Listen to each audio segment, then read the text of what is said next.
ஆச்சி கொழுக்கட்டை மாவு வந்தாச்சு. ஆச்சி கொழுக்கட்டை மாவிற்கு கொழுக்கட்டை அச்சை கேட்டு வாங்குங்கள். திமுக தலைவர் ஸ்டாலினை தேமுதிக பொதுச் செயலாளர் பிரேமலதா கட்சி நிர்வாகிகளுடன் சென்று சந்தித்து பேசியிருப்பது சட்டமன்ற தேர்தல் கூட்டணி கணக்கில் மாற்றத்தை ஏற்படுத்துமா என்ற விவாதத்தை கிளப்பியுள்ளது.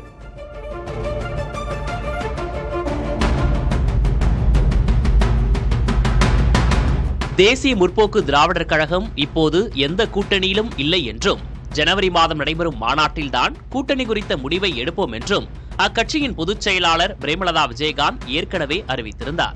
அதாவது, ராஜ்யசபா சீட் குறித்த பிரச்சினைக்கு பிறகு திமுக, அதிமுக இரு கட்சிகளையும் சம தூரத்தில் வைத்திருப்பதன் மூலம் கடைசி நேரத்தில் தனது பேர வலிமையை அதிகரிப்பதே தேமுதிகவின் அரசியல் கணக்காக இருந்தது.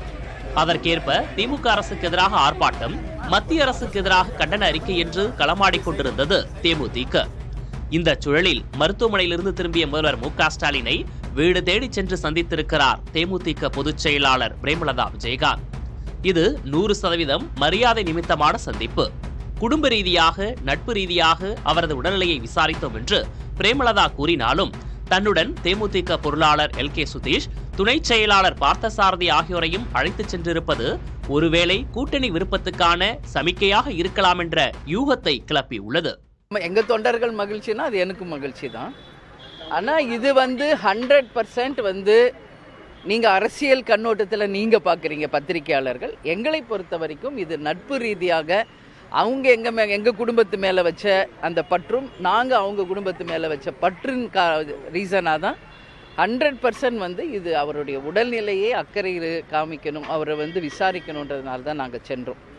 சரிங்களா? அண்ணி இருந்தாங்க, உதயா இருந்தார், அமைச்சர்கள் இருந்தாங்க, எல்லாரையும் பேசிட்டு நாங்கள் வந்திருக்கோம். சரிங்களா? ஸோ எங்களுடைய பணிகள் இப்போ தேமுதிகவை ஸ்ட்ராங் பண்ணுறது, வளர்க்குறது, எங்கள் நிர்வாகிகளை சந்திக்கிறது, மக்களை சந்திக்கிறது, அப்படிதான். அதனால தான் இல்லம் தேடி உள்ளம் நாடி அப்படின்னு எங்கள் நிர்வாகிகளை சந்திக்க போகிறோம். கேப்டனோட ரத யாத்திரையும் மக்களை சந்திக்க மக்கள் தலைவர் அப்படின்னு அதுவும் ஒன்று செய்ய இருக்கோம். ஸோ நாங்கள் அதை தான் இப்போதைக்கு ஃபோக்கஸ் பண்ணிக்கிட்டு இருக்கோம். நீங்கள் கேட்குற கூட்டணிகளோ, யாருடன் யார் கூட்டணி அப்படிங்கிறதெல்லாம் இது ரொம்ப ரொம்ப ஏர்லி சொல்கிறதுக்கு. நிச்சயமாக அதுக்கான டைம் வரும்போது உங்களுக்கு நாங்கள் அறிவிப்போம். திமுக கூட்டணியில் இருக்கிற கட்சி ஒன்றுடன் பேச்சுவார்த்தை நடத்தி வருகிறோம் என்று பாஜக முன்னாள் மாநில தலைவரும் மத்திய அமைச்சருமான எல். முருகன் சமீபத்தில் கூறியிருந்தார்.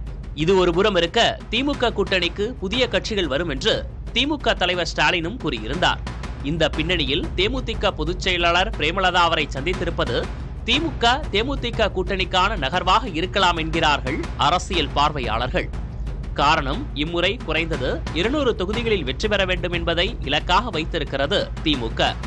சட்டப்பேரவையில் ஒரு எம்எல்ஏ கூட இல்லாத நிலையை மாற்றி மீண்டும் கட்சியின் அங்கீகாரத்தை மீட்டெடுக்கும் எண்ணிக்கையில் வெற்றி பெற்றாக வேண்டிய கட்டாயத்தில் இருக்கிறது தேமுதிக. திமுக கூட்டணியில் இருந்து கொண்டே பாஜகவுடன் பேச்சுவார்த்தை நடத்தும் அந்த கட்சி ஏற்கனவே தங்கள் கூட்டணியில் இருந்த கட்சிதான் என்று கூறியதன் மூலம் அது மதிமுகவாக இருக்குமோ என்ற சந்தேகத்தை கிளப்பிவிட்டார் எல். முருகன்.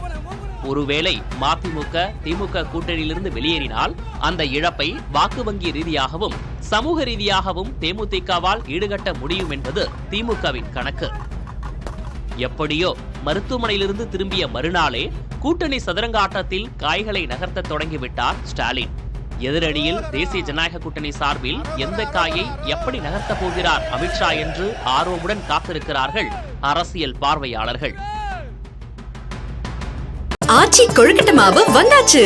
ஆச்சி கொழுக்கட்டை மாவிற்கு கொழுக்கட்டை அச்சை கேட்டு வாங்குங்கள்.